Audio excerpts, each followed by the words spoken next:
entienda las lenguas no significa que no exista.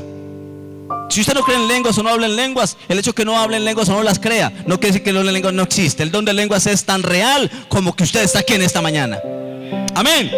Y necesitamos que se active el don de lengua. Yo lo invito, hermano, comienza a meterse con Dios, comienza a hablar en lenguas. No sabe el poder de edificación que trae el hablar en lenguas. Las cosas que usted revela en tu espíritu, el nivel espiritual que llegas en relación de comunicación con Dios. Hay un poder en hablar en lenguas. Y es comprensible que muchos no entiendan el lenguaje espiritual y que digan: yo no creo en esas lenguas. Es comprensible que muchos no entiendan el lenguaje espiritual, ya que la palabra nos dice que el que habla en lenguas por el espíritu habla ¿qué? ¿Qué hace el que habla en lenguas? Que habla por el espíritu, misterios. Así cuando usted habla en lengua, oye hablar a alguien en lenguas, ¿qué está hablando? Misterios. Tremendo eso, ¿verdad? Yo entiendo cuando alguien comienza como a tener reservas, que alguien habla en lenguas y cantidad de cosas que se enredan en la lengua. Yo lo entiendo, porque la Biblia dice que por el espíritu, el que habla en lenguas por el espíritu habla misterios. Está hablando misterios que no conocidos en este mundo físico, pero que en el mundo espiritual son conocidos y son entendibles. La Biblia dice que las cosas espirituales son locura para aquel que no es espiritual. Así que el que no es espiritual siempre va a criticar a algo espiritual. Lo va a criticar y va a ser locura para él. Pero el que es espiritual va a entender todas las cosas, porque tiene la unción del Santo y entiende todas las cosas. Amén. Primera de Corintios 14 versículo 2 dice: porque el que habla en lenguas no habla a los hombres, sino a Dios, pues nadie le entiende, aunque por el espíritu habla ¿qué? Misterios. Que cuando usted habla en lenguas, hermano, está hablando misterios espirituales. Misterios que solamente se conocen en el mundo espiritual, en el tercer cielo, allá en el trono de Dios. Misterios. Y hay misterios que necesitan ser revelados, y por la lengua Dios comienza a mostrarte misterios. Estás hablando misterios, cosas que nadie no entiende, porque son misterios para el mundo, porque por el espíritu estás hablando misterios. Y el mundo espiritual es misterioso. Hay cosas desconocidas, cosas que uno se sorprende. Ángeles, arcángeles, serafines, querubines. Tener un nivel tan tremendo. Las lenguas nos llevan a un nivel de poder hablar misterios, cosas que no entendemos con la mente humana. Y hay algunas indicaciones que el apóstol Pablo hace respecto a la lengua. Yo quiero que hablemos de algunas indicaciones. Yo quiero que levanten la mano los que creen en el don de lenguas, que creen que el don de lenguas es bíblico. Levanten la mano. El que no levante me está diciendo que no, y que no creen en el Espíritu Santo. Yo quiero verla, déjela en alto. Yo quiero ver todas las manos levantadas de los que creen. Si no creen, no la levante. Pero ¿cuántos de los que hay aquí en esta mañana creen que el don de lenguas es bíblico y está vigente para el día de hoy? Amén. Entonces denle un aplauso al Señor, hermano. Toda la iglesia creemos esto. Aquí no hay problema entonces. No hay divergencia en esto. Estamos unidos en el Espíritu. Ahora yo quiero preguntarles: ¿a cuántos les gustaría hablar en lenguas para ser edificados y hablar misterios? Levanten lo que les gustaría hablar en lengua. Yo la levanto porque yo entiendo el poder de hablar en lenguas y sé lo que significa. Levanten lo cuánto les gustaría hablar en lenguas. Del otro aplauso, hermano. Estamos unidos en esto. Queremos todos, la mayoría, hablar en lenguas, entrar en ese misterio de relación profunda con Dios. Ahora, si creen el don de lenguas y si les gustaría hablar en lenguas cuando ore, en la iglesia cuando adora, permítame hablarle de algunas indicaciones que el apóstol Pablo hace respecto al don de lenguas. Primero, recomendación que Pablo nos dice en la Biblia es que no debemos impedir el hablar en lenguas. Primera recomendación que Pablo dice, ¿cuál es? Que no debemos impedir el hablar en lenguas. Primera de Corintios 14, 39 dice: así que, hermanos, procurad profetizar y no impidáis el hablar en lenguas. Primera recomendación que Pablo nos hace con respecto al don de lenguas, hablar en lenguas: que nadie puede impedir el hablar en lenguas. Nadie puede impedir. No impidáis. Él dice: quiero que profeticen, pero que no impidáis el hablar en lenguas. No se impida, ni usted mismo se lo impida. Si en algún momento Dios le toma y siente que es de Dios, hable. No se inhiba de eso, suéltese, déle libertad al Espíritu de Dios. Siga hablando y vuelva a hacer este hábito de hablar en lenguas, de edificarse, de hablar misterios de Dios, de hablar con Dios en el idioma del Espíritu.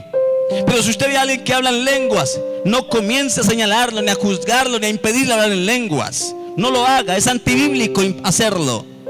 no impedir hablar en lenguas. Así que, hermanos, procurad profetizar y no impidáis el hablar en lenguas. Lo que Pablo está diciendo es que no se debe impedir que una persona hable en lenguas ni callarla. No se puede hacer eso. Ahora voy a explicar qué hay que hacer si no hay intérprete. Vamos a mirar qué dice la Biblia. Pero lo que nos dice directamente es que no podemos impedir hablar en lenguas. Y yo oro, Padre, oro para que en esta iglesia se active el don de lenguas. Que usted, cuando en su casa, si esta noche ora o mañana en el devocional está orando, el Espíritu Santo le visite y le active el don de lengua y se comienza a hablar en lengua de una manera tremenda. Que siente que su lengua se entume y se le enrede. Usted no es capaz de hablar normalmente. La Biblia dice que en lengua de tartamudo, en lengua extraña, me alabará este pueblo. Quiere decir que el hablar en lengua se ocurre cuando comienza a hablar en lenguas. La lengua comienza a entumecerse, como si tuviera entumecido y usted quisiera hablar y la lengua se le entiende y usted dice y como un tartamudo. Hablar en lengua de esta manera es tartamudear. Por eso dice en Isaías: en lengua extraña y en lengua de tartamudos me alabará este pueblo. El que habla en lengua sabe, comienza a tartamudear, la lengua se le pega y como que se entume y comienza a hablar en lenguas. Amén. Pero lo que la Biblia está diciendo entonces es que no se debe impedir el hablar en lenguas, que una persona hable en lenguas. Y yo he escuchado a muchos testimonios donde personas en algunas iglesias han llegado a decirle a la persona que está hablando en lenguas que por favor no lo haga, que se calle. Y eso va en contra de la palabra de Dios, en contra de la voluntad de Dios, porque la Biblia dice que no impidamos el hablar en lenguas. Amén. Vamos a decir al otro lado: no impidas al Espíritu Santo. No lo impidas, no lo limites al Espíritu Santo.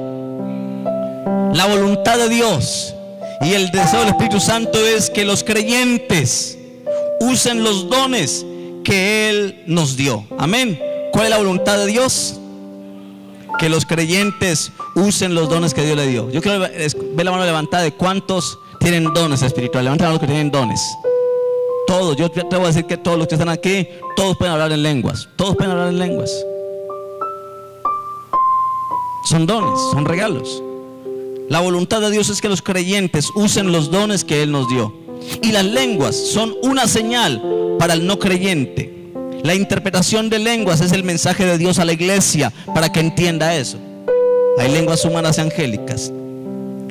Primera de Corintios 14:22, hablando de la lengua, dice: así que las lenguas son por señal, no a los creyentes, sino a los incrédulos. Pero la profecía, no a los incrédulos, sino a los creyentes. Pero estamos hablando de lenguas humanas y angélicas. Las lenguas humanas son una señal para los no creyentes, que puedan ver lenguas y puedan ver milagros a través de eso. Y hay lenguas espirituales con las cuales yo me comunico con el Señor. Primer principio, recomendación que Pablo nos hace por la palabra con las lenguas, ¿cuál es? No impedir hablar en lenguas. Segunda recomendación que Pablo nos hace por la palabra con respecto al don de lenguas. Segunda recomendación es que deben hablar 2 o a lo máximo 3. Hablar 2, no quiere decir que no puede haber un desorden en la iglesia, que por allá hay días hablando, por acá otros días, por allá otro poco y por allá es un enredo y cada uno levanta la voz a ver cuál se escucha más. No, la Biblia dice que el hablar en lenguas debe ser 2 y a lo máximo deben hablar 3 y por turno. Vamos a leerlo. Primera de Corintios 14:27 dice: si habla alguno en lengua extraña, sea esto por 2 o a lo más que 3 y por turno, y uno interprete. Quiere decir que si todo el mundo quiere hablar en lenguas, ahí sí debe haber un control. Alguien que ponga orden de mosura en la casa de Dios y que diga: está activo el don de lengua, así que vamos, hay alguien por aquí que quiere hablar en lenguas, y que una persona comience a hablar en lenguas. Después de que esa persona hable, uno puede decir: hay alguien que interprete lo que el hermano o la hermana acaba de decir, y que alguien se pueda decir y diga: pastor o hermano, yo siento, y no sé si me lo confirman, pero la interpretación que el hermano ha hablado, la interpretación de lenguas, es lo que él ha dicho para la iglesia, es esto y esto y esto. El Señor dice a través de esas lenguas a la iglesia esto y esto y esto. Hermoso que ocurriera eso, ¿verdad? Después se puede decir: aquí hay alguien por aquí que también sienta del Espíritu hablar en lenguas. ¿Tiene alguna palabra en lenguas para la iglesia? Por uno, deben hablar 2 o máximo 3 y por turno, pero luego dice: ¿y uno qué? intérprete. Quiere decir que en toda lengua debe haber intérprete. Primera de Corintios 14:27 dice: si habla alguno en lengua extraña, sea esto por 2 o a lo más 3, y por turno, y un intérprete. Quiere decir que la Biblia habla hablar 2 o 3, bien, con orden. En ese texto aquí se habla que cuando él o los creyentes están hablando en lenguas, es para la iglesia. Pero también yo he sentido por el Espíritu Santo y en los dones que también hay tiempos de alabanza a Dios en lenguas. Yo a veces he adorado a Dios en lenguas, y se sigue la nota, se sigue la melodía del cántico, y comienza a hablar cántico en lenguas. A mí me gustaría que en algún momento los de la alabanza lleguen a un nivel de eso, de poder estar aquí cantando, que en algún momento el Espíritu los tome y comience con la melodía que tienen, con las notas, ser tan sencillo al Espíritu de Dios, que Dios comience a darles un cántico en misterio del cielo, hablar en lenguas. Y no se alcanza a imaginar la gloria de Dios que desciende cuando alguien dirigido por el Espíritu y un coro comienza a cantar en lenguas nuevas, en cántico nuevo en lenguas de Dios. Amén. Yo he visto experiencias de eso, cuando hombres y mujeres que dirigen alabanza, hermano, comienzan a alabar a Dios en lenguas. Amén. Alabanza a Dios en lenguas. Y eso es cuando el grupo completo está hablando a Dios, está adorándolo a Él. Y en este caso no es interpretación, pues todos están conectados en el mismo espíritu, sintiendo lo mismo, guiado por el Espíritu de Dios, adorando al Padre en lenguas nuevas, en cántico nuevo, en cántico de lenguas nuevas. Amén. Algo poderoso, como aparece ahí la imagen. Puede manifestarse la gloria. La gente comienza a sentir el fluir de la presencia de Dios maravillosa. Cuando hay cánticos nuevos en lenguas, comienzan a haber sanidades en la iglesia por el mero cántico. La gente comienza a sentir que algo se le cayó, que un problema que tenía se le fue el dolor, y dice: ay, yo llego con un dolor en la iglesia y ya no me duele nada. ¿Qué pasó? En el cántico de lenguas, Dios comienza a moverse y a quitar cargas, a quitar enfermedades, a romper maldiciones por el poder del cántico en lenguas. Amén. Qué lindo llegar a esos niveles. Yo le estoy orando, Señor, que la iglesia entre a estos niveles espirituales, porque es lo que va a edificar y va a bendecir a la iglesia. Amén.